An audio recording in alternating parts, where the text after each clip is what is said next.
Guys, welcome to ERL's track guide for our season finale in Abu Dhabi. Also, the last league race we'll have on F1 23, since the new game will debut next week around Tuesday or Friday, depending on your selection and also if you are going to get physical copy or not. So for this one, the last track guide of the season, this was very troublesome. I was hell bent on beating my previous best in order to do the track guide. Did it after 3 or 4 days, well, pushing hard, and the result is not a very good lap. It's not near the fastest times around here, but I hope this helps. One thing that helped was trying a different approach, and I'm going to give you this advice. If somehow you feel that no matter what you do, you are not getting the results you want, do not be afraid to try a different setup. That's actually what I did. I spent 3, 4 days working on a kind of setup, didn't manage to beat the lap.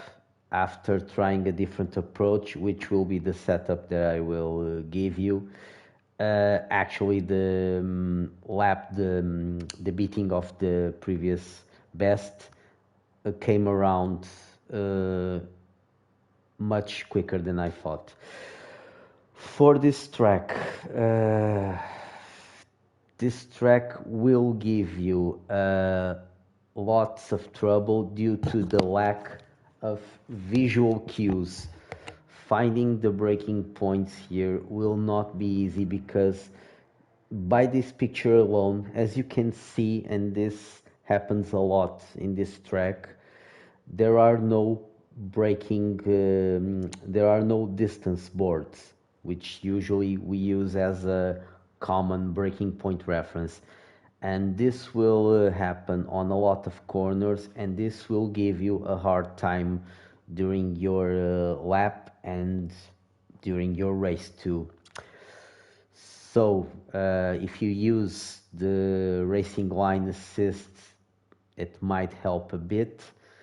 If not, really try to do some long sessions here in order to develop your muscle memory in order to figure out where to brake. So let's go for the track guide. Another advice before we start the lap. This is a track where the slow in, fast out mantra for taking corners takes a very big deal of importance. Lots of corners here will be best tackled if you have that approach where you enter it slowly, and then at that sweet spot, like George Russell said, when you feel it biting, you will have better results. So reduce your speed, take the racing line, and as soon as you feel it, go for it. Okay, so let's begin. As in the preparation for the lap, take this previous advice because the the way how you exit this corner will dictate your lap. Also, on this track, I find it very hard to recover from any mistake. So, if you botch, especially on Q, if you botch your lap on any corner, it's quite possible you will not be able to salvage it. Okay, so Right for the first corner, you will notice the lack of visual references, but there are some distance boards you might want to use. Take as much curb as you can on your right, slow in, fast out. So reduce your speed, get that apex, and try to feed your throttle out of the corner so you can get it on 100% press before the end of the turn, but without losing your rear. This corner also poses a danger of track limits invalidation, as understeer will be a common trait on this track, especially on the last sector. So keep in mind that on this track you'll be fighting against understeer constantly. This corner is, for me, was best taken on fifth gear, drop to fourth to get a little more rotation. You can also take it on fifth gear to provide a more stable exit, and you will be approaching this one on.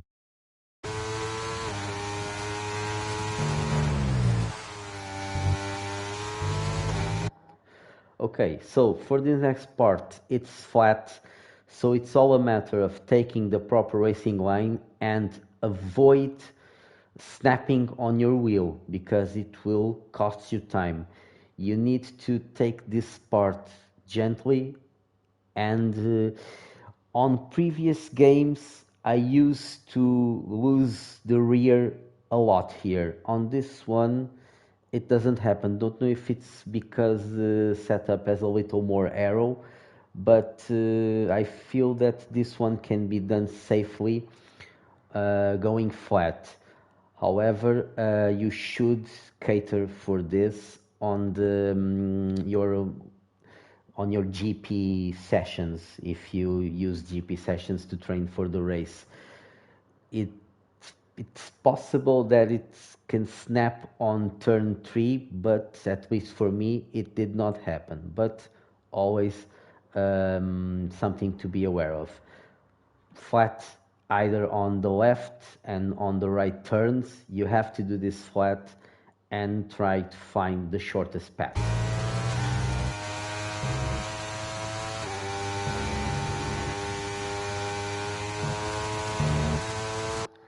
Okay, so for this one, the revised part of the track, they ditched that chicane, and I think it was a good decision. For this one, we have, thank God, break the distance boards, and you can break on the 50-meter board. It will, although it is a very strong braking zone, 50-meter board will work just fine. The main difficulty here is to guide the car gently around the corner and to return safely.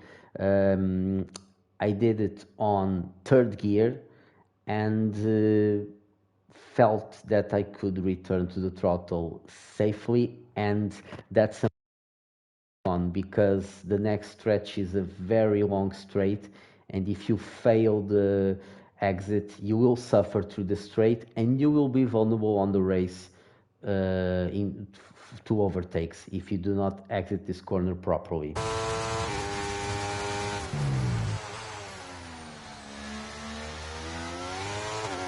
Don't know if you noticed it, the biting thing I was talking about when you when you punch in the throttle and you feel it going to the track and really going. That's the feeling you need to search around here.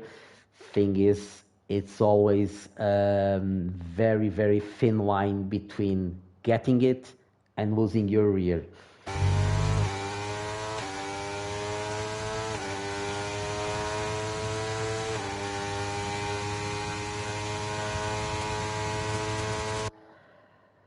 Okay, I absolutely hate this part. This is where I ruined almost every lap I tried, and I have a feeling it might happen to you too. I was constantly dropping 2/10 only on this part alone, this left-right complex. Um, the best advice setup really helped a lot, but be prepared to lose some time here. The best advice I can give you is to keep a steady input on the throttle around this section. So you have a very hard braking zone around the 100-meter board, reduced to third gear. You have to let it drift to go around that left corner. You really need to trust your car and your setup. You have to let it drift around there, and as soon as you can, start feeding the throttle, but on a stable input. It's best to keep it steadily on, let's say, 50% pressure, then going a little overboard, and then releasing the throttle to keep it on track, because this is an uphill section, and that's why I think I was losing so much time. If you let go of the throttle on an uphill section, you will lose a ton of time. The only way to counter is to keep it getting power on those wheels steadily, but without overdoing it. But really practice this part, crucial part of your lap. Your this one will most of the time ruin your laps with no chance to get it back.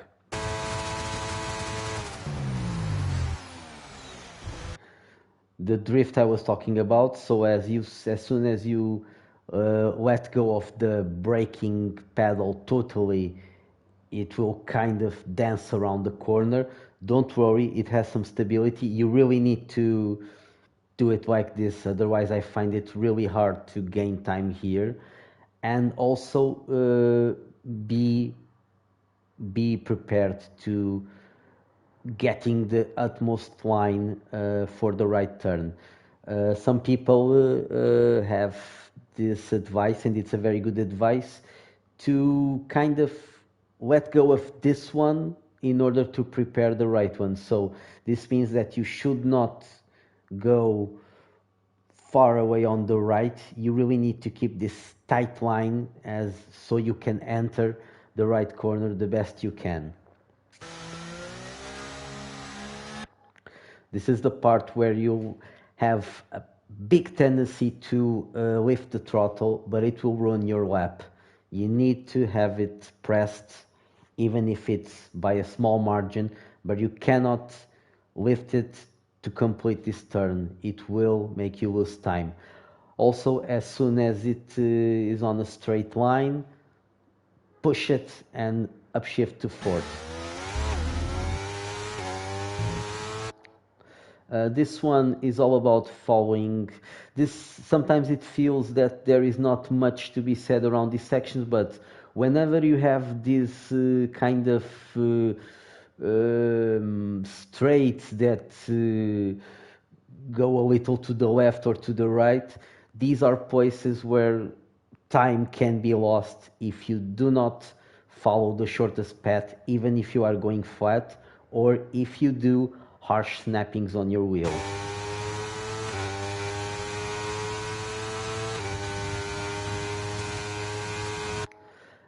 This one is also very hard because in order to get a good lap time, you need to be very daring. Thing is that being edgy here will probably result on a spin. So this will this will be about your trust, your skill indeed, and if you are not feeling comfortable, you kind of have to take this the conservative way, because the only way to gain time here is to risk a lot by throwing the car into the corner. and if done wrong, you will lose your rear. You should try to keep as close as you can to the left curb. Fourth gear or fifth gear are good options, whereas the fifth gear will help you return to the throttle quickly. Key here is to not let it drift far away from the left side too much. Also, another place where track limits can be invalidated, because as soon as you punch in the throttle, you will get understeer, and the car may drift wide from the track limit.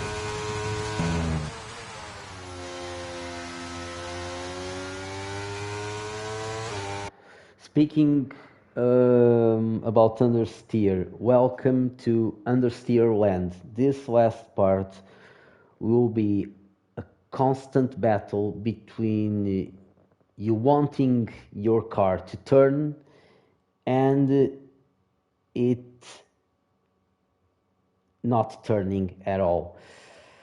This part was quite, if nailed, it will actually compose your lap a lot. For this first part, this one is flat, little right kink. And this one is also flat, but as soon as you finish it, the braking zone appears. There are no visual cues, so you kind of have to remember it by muscle memory, or you need to find some sort of clue either on those lights or that building, the plants, whatever. You do not have braking, you do not have distance boards here, and this is a very hard braking zone, really easy to miss. If you miss, you are either you go wide or you need to completely miss the apex. As soon as you miss the apex, the lap is ruined. I did it on fourth gear, and pay close attention where the braking will begin.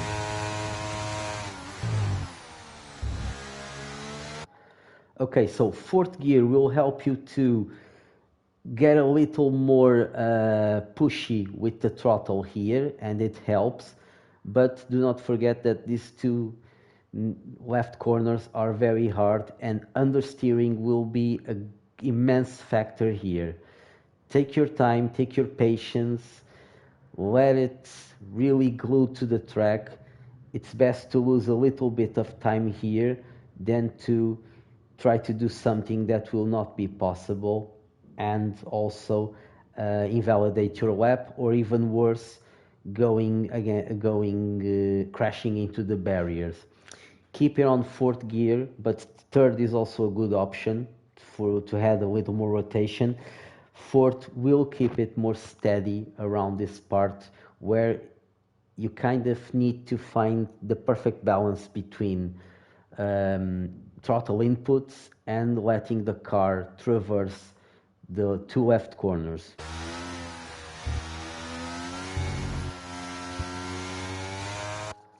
If done properly, you should be able to exit full throttle, but watch out for track limits. If you go with your left wheels into that blue zone, you will invalidate your lap.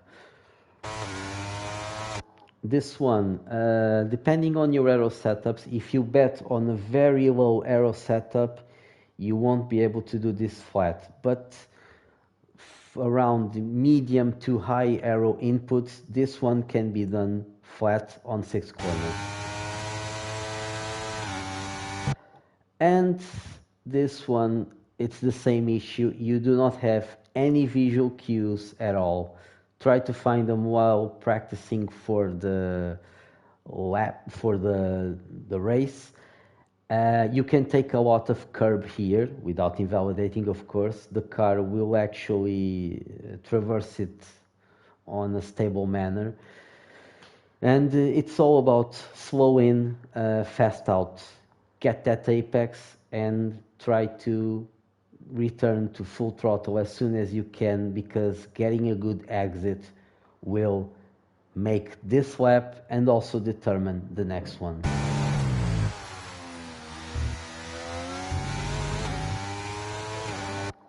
Okay, it's a 1:21.981. There are much faster laps available. You should also study them. So for the end of the track guide, I will show you the lap going um, on a constant flow without any comment at all, and I will show you the setup.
Okay, as per the setup, looks like I need to restart.